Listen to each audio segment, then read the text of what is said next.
Mark Pope is knocking on the door of landing one of the biggest recruits in Kentucky basketball history.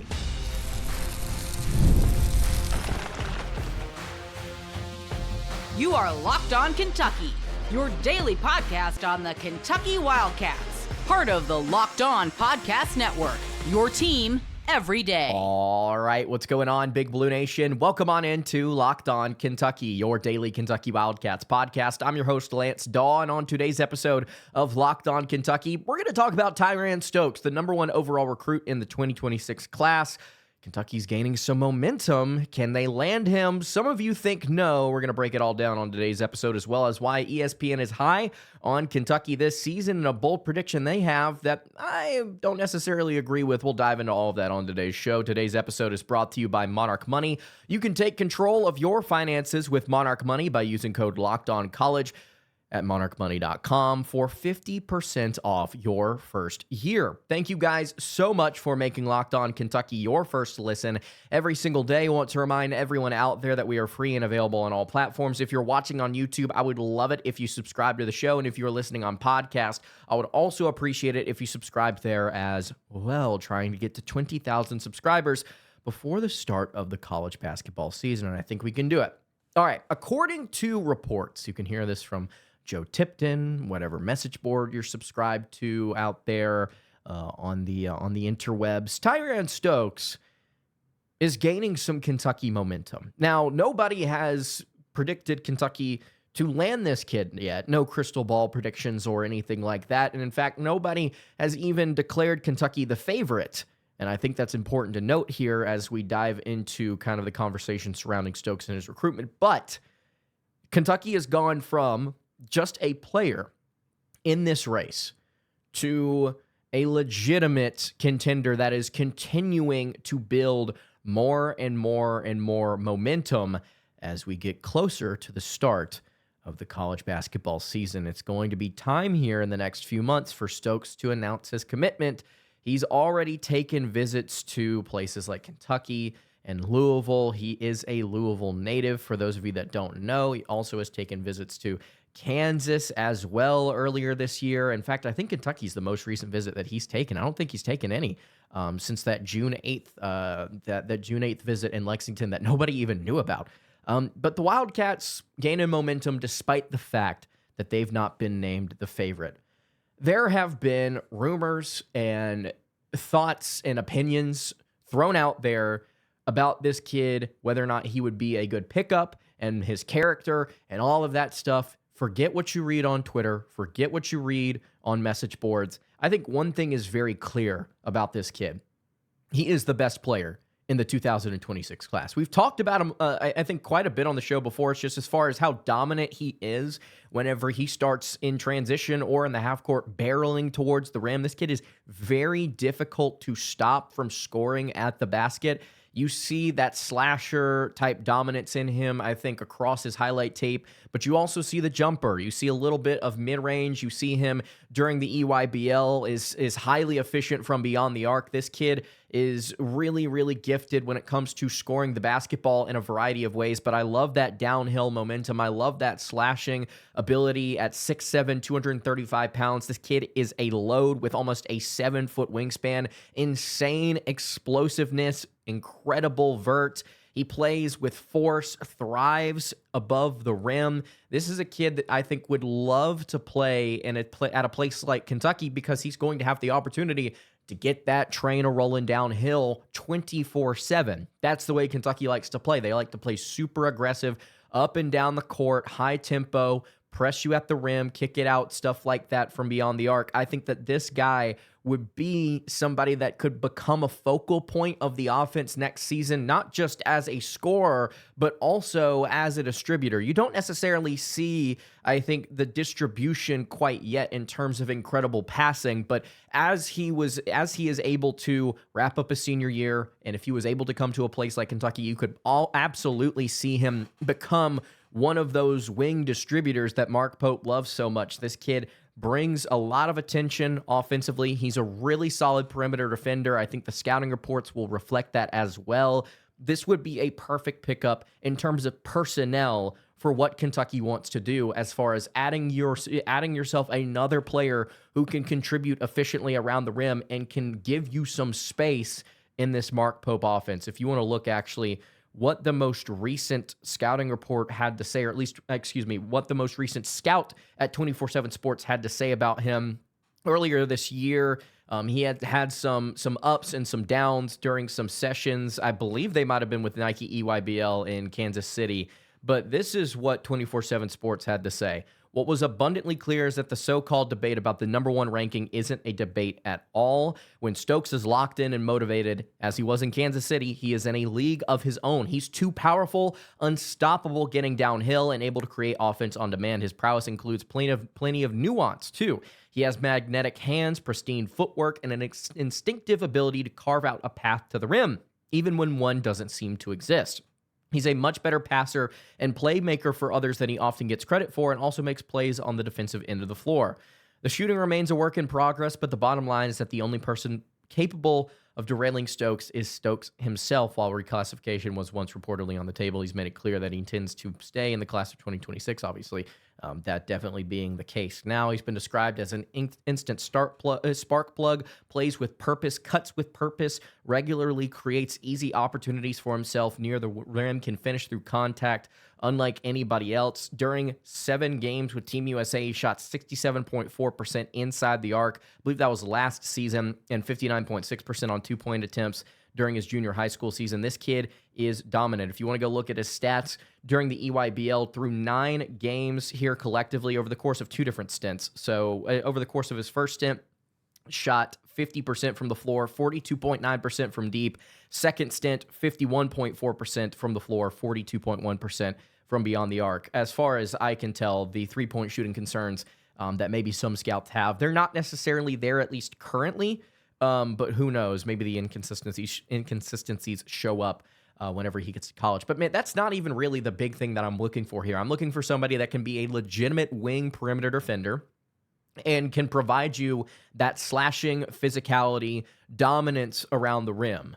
I would like to see what is essentially, I think, a just physically bigger version of Otega Owe enter this Kentucky program after a season from now, I should say, and kind of replace that production that you're currently getting at that small forward shooting guard type role. Of course, Stokes, I think, would be much more comfortable at the 3 and sliding down to the 4 if you needed him to. But this is one of the best players I have been able to scout, or I say scout. It's one of the best players I've been able to watch and when it comes to the high school ranks. And I think that as far as his fit with Kentucky, if you want some high octane, getting up and down the floor, pressure at the rim style basketball, there's not a better place to go than Kentucky with the way that Mark Pope likes to run his stuff. So Stokes, I think that the momentum here is very real. I wanted to start the show today by acknowledging, hey, look, a lot of you don't think that Kentucky or Mark Pope, at least based on what you've said on social media and what you've said in my comment section, you don't think Mark Pope can recruit. If he's able to land this guy, I'm sure that would change the narrative pretty quickly as to whether or not he can actually go out there and get the job done. Of course, I still think that regardless, he's able to do so. I put out a poll yesterday as to whether or not Kentucky lands, asking you guys, do you think Kentucky lands Tyran Stokes? Almost 1,100 of you have voted on this poll on Twitter, and 59.2% of you say no, 40.8% of you say yes. I'm pretty sure it's only swung in that direction because Louisville fans found it, and I don't discredit them for saying no, because Louisville is very much so in this as well. Watch Arkansas in this space as well. There's your update on Tyran Stokes. I think that he is just a gifted scorer and a great player Kentucky could add. We'll continue to break down Kentucky this season, though, because ESPN's pretty high on the Cats, rates them as one of the 10 national title contenders this upcoming season. Why? We'll get into it in just a second here. Before we do it, though, I'll tell you guys about our friends over at Monarch Money. You guys ever felt like managing your money was just more difficult than it should be? You want to make it easier? Well, with Monarch Money, it can be. Whether you are growing your savings or planning a big purchase, Monarch puts you in the driver's seat. It's like having your own personal CFO, giving you full visibility and control over your finances. It's more than just a budgeting app, guys. It's a complete financial command center. You can track all of your accounts, investments, and spending all in one place. So in addition to managing your money, you're also building wealth.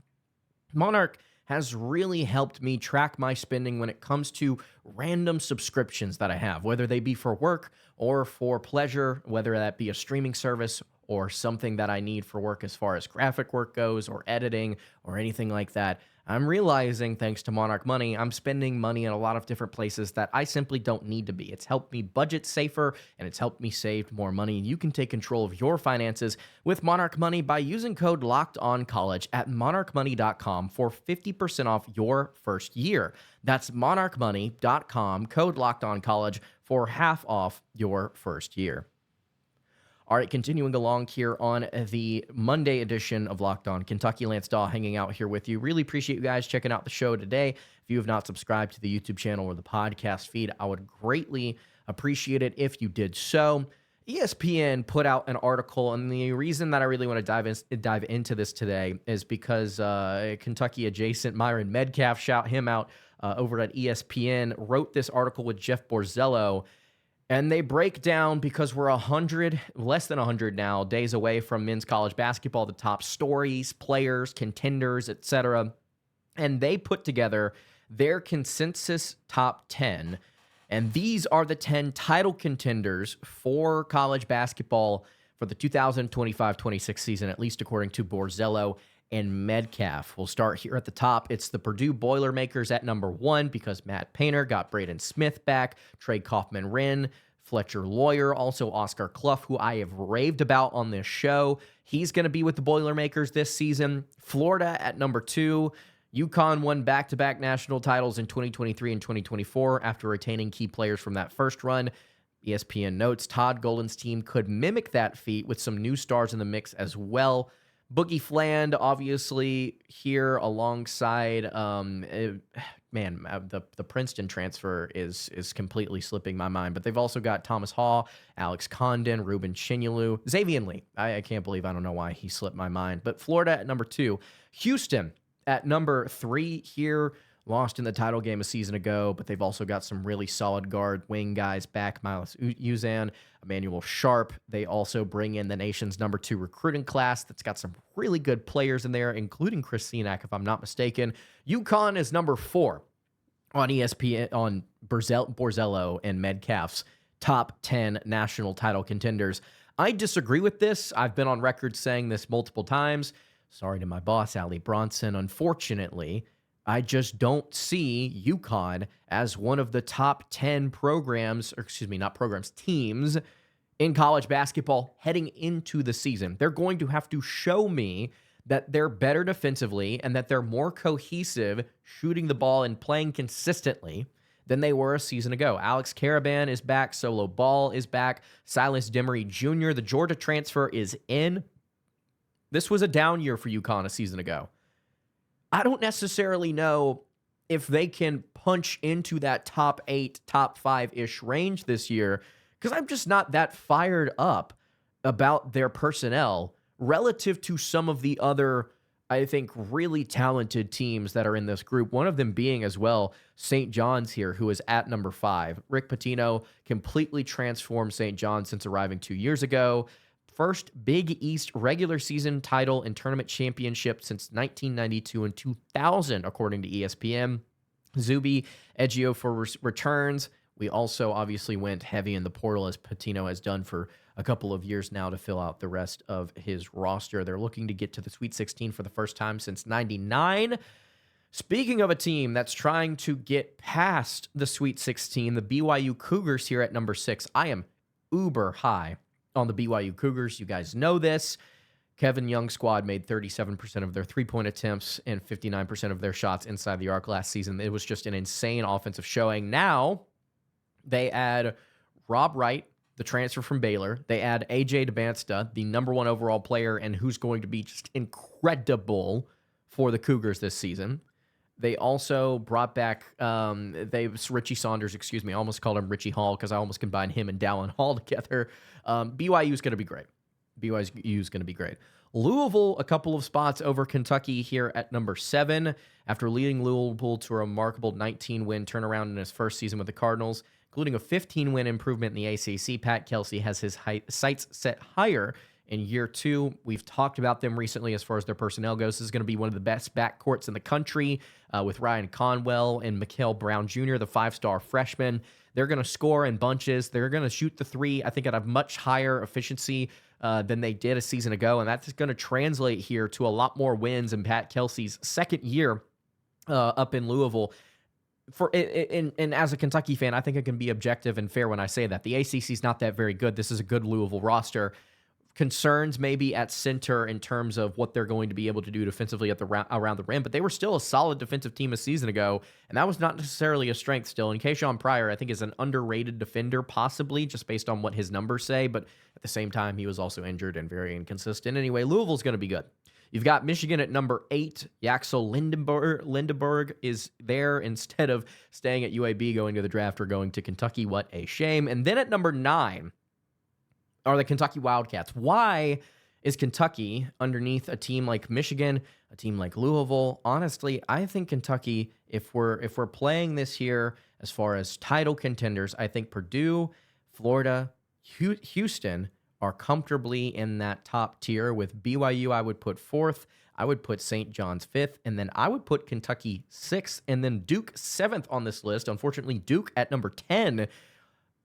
It's kind of, splitting hairs here. But at the same time, though, I think Kentucky should be higher. I think they should be several spots higher on this list. And this is what ESPN says. Borzello and Metcalf. Actually, Metcalf wrote this piece specifically on the Cats. Mark Pope's team caught the injury bug late last season and will start this season with major injury questions. Jaden Quaintance, a former 5-star recruit and transfer from Arizona State, had a surgery in March to repair a torn ACL. He should be ready at some point this season. It's just a question of when. All-America candidate Otega Owe, Denzel Aberdeen, Jalen Lowe, and Quaintance should form the nucleus of a team with serious Final Four aspirations once everyone is healthy. I think that the health concerns are being a little overblown. Maybe I'm reading into it too much. I think Jaden Quaintance is going to be, if he's not 100% by the beginning of the season, I think he's going to be pretty freaking close. I don't know if Kentucky's going to feel comfortable playing him early. We'll have to see. But I'm extremely optimistic about him getting into the rotation and being a huge part of it early in this year.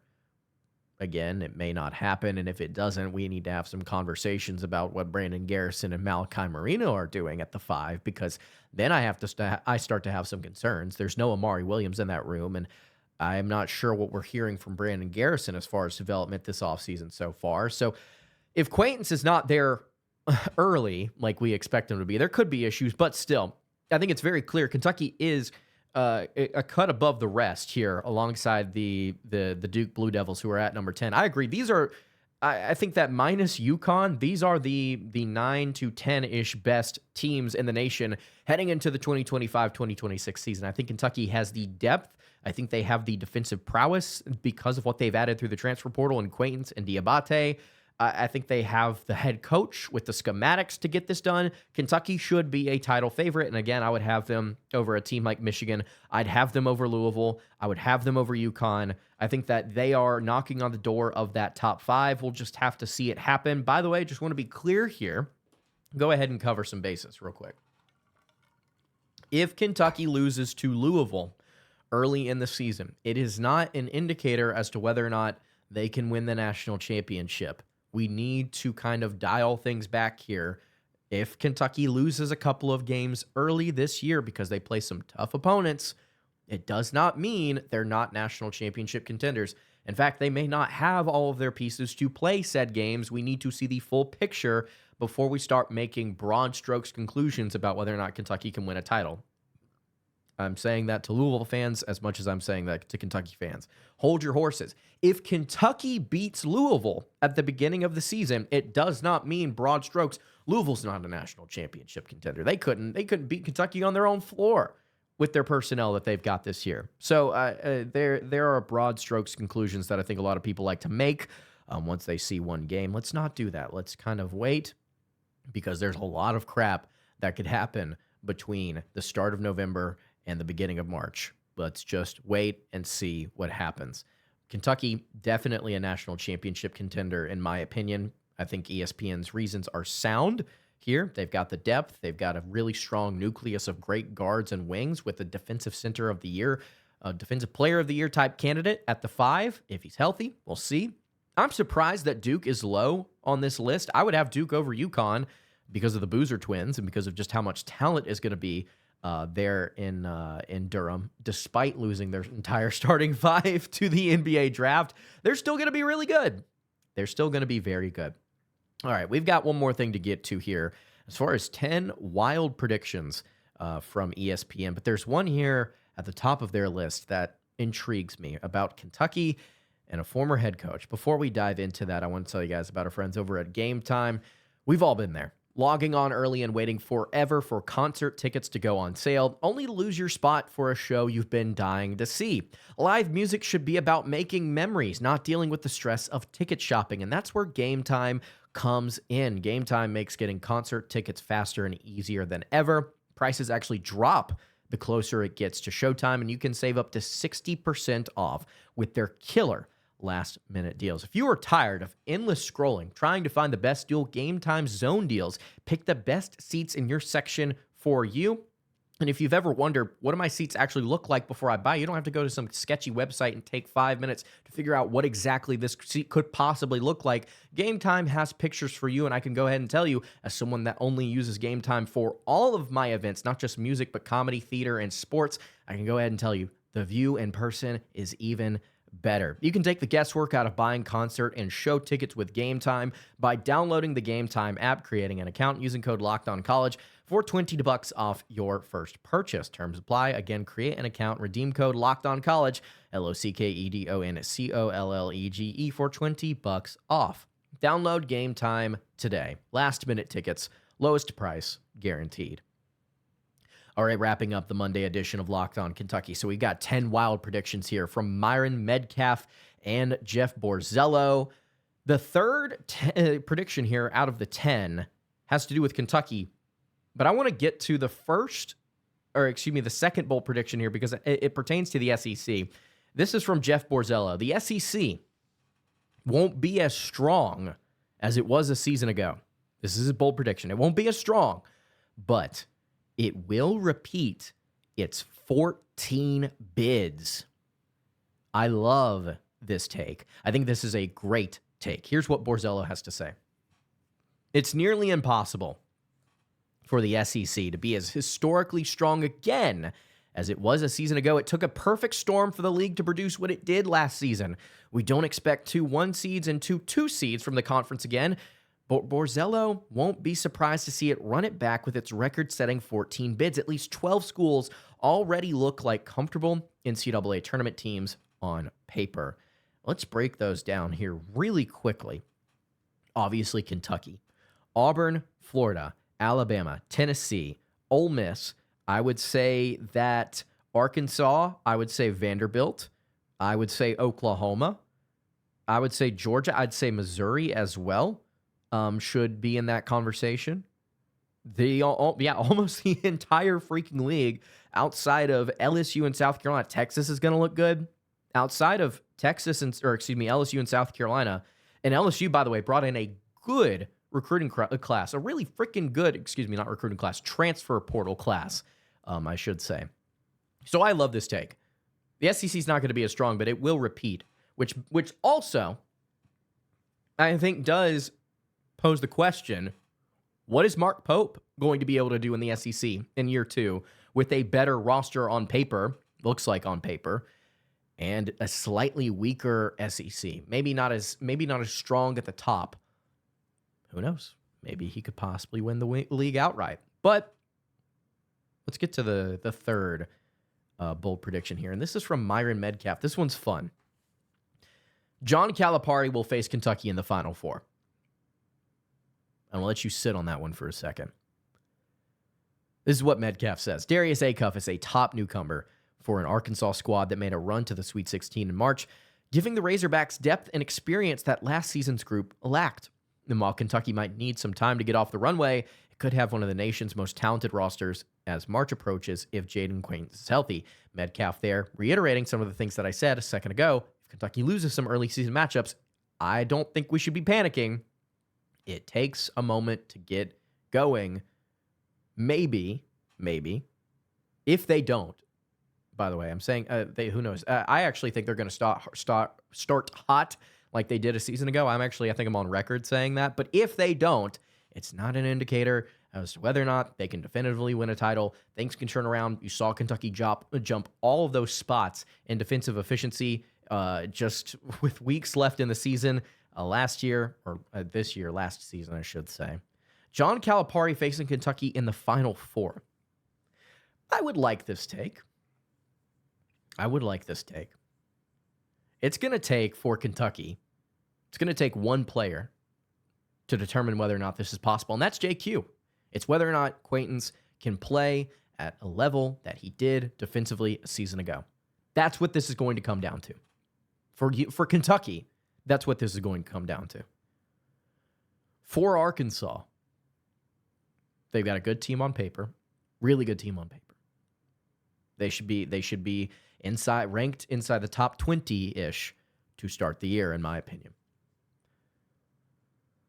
This will not happen because of my lack of faith in John Calipari. I do not believe that he can make it happen despite having experienced personnel that has played in the tournament and played well, and more talent around him when it comes to 5 stars and some transfer portal additions. I don't think they can get it done because he has proven, going on 7 years as a coach, that he cannot get it done calling plays, coaching the kids when it comes to the postseason. He's lost his touch. He had it, it's gone. And despite the fact that the Razorbacks made it to the Sweet 16, do you remember how that game ended? Do you remember what happened in that contest? Arkansas was up against Texas Tech. They were winning by a significant amount, if I'm not mistaken. They had a 96% chance to win the game with 6.5 minutes left. And they gave up an 18-3 run. And Bob's your uncle. Look at it. John Calipari has failed him again. Some confusing decisions down the stretch, coaching-wise, that led to Arkansas's collapse. They had some momentum. They could have kept it going. They had the personnel to do so, and yet they failed, and I hang it on the shoulders of the former Kentucky head coach. This bold prediction will not happen, and it's got less to do with Kentucky than it does with their former coach, who's leading the Razorbacks.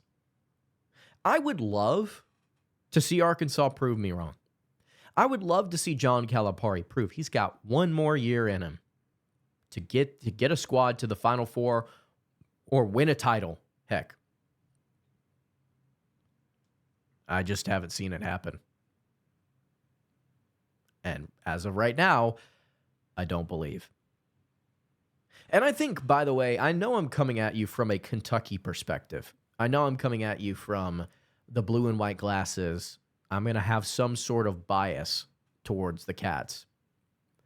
I don't think it is crazy to say, for any college basketball fan, Kentucky has a better roster on paper than the Razorbacks this year, and they probably have a higher ceiling than what Arkansas does. I think that would be generally accepted. So if you're just going by that, you know, regardless of what the history is with the coaches and with the players and et cetera, I think a lot of people would lean towards, hey, who do you think's more likely to make it further? I think a lot of people would say the Cats. Don't think that that's crazy. That's going to do it for today's episode of Locked On Kentucky. Hope you guys have a great rest of your day. You can follow the show on Twitter at Locked On UK. You can follow me on Twitter at LanceDawe_, and you can follow the show over on Instagram. That is at Kentucky Podcast. Any questions, comments, concerns, leave those in the YouTube comments below. Hit me on the socials. I'll see you all tomorrow for another episode. Have a great rest of your day, guys, and God bless. Oh, just let that play out one more time. Oh, goodness gracious, man.